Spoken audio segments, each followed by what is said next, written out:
ഇന്നൊരു ബീട്രൂട്ട് പച്ചടിയുടെ റെസിപ്പിയാണ് കേട്ടോ. അതിനായിട്ട് ബീട്രൂട്ട് തൊലി കളഞ്ഞ് നന്നായി കഴുകിയെടുക്കാം. അതിനുശേഷം ഒരു ചോപ്പർ ഉപയോഗിച്ച് ഇതുപോലെ ചീകിയെടുക്കണം.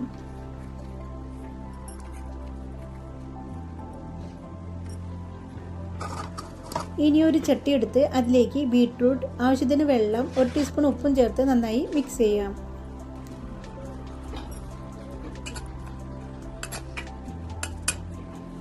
ബീട്രൂട്ട് വെന്ത് വരുമ്പോഴേക്കും അരപ്പ് തയ്യാറാക്കാം. ഇനി ഒരു മിക്സിയുടെ ജാർ എടുത്ത് അരമുറി തേങ്ങ, 4 പച്ചമുളക്, 1 ടീസ്പൂൺ കടുക്, ആവശ്യത്തിന് തൈരും ചേർത്ത് അരച്ചെടുക്കാം.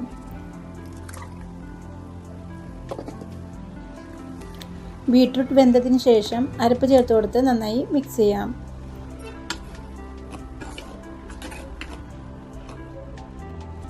അതൊന്ന് തിളച്ചു വരുമ്പോൾ താളിച്ചൊഴിക്കണം.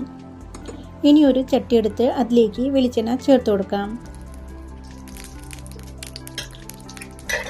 എണ്ണ ചൂടായി വരുമ്പോൾ കടുക് പൊട്ടിക്കണം.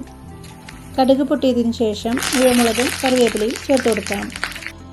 ഈ താളിപ്പ് പച്ചടിയിലേക്ക് ചേർത്ത് കൊടുക്കാം. ഇത്രയേ ഉള്ളൂ നമ്മുടെ ബീട്രൂട്ട് പച്ചടി.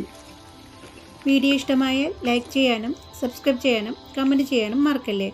ഇനി നെക്സ്റ്റ് റെസിപ്പി ആയിട്ട് വീണ്ടും കാണാം. Okay, by.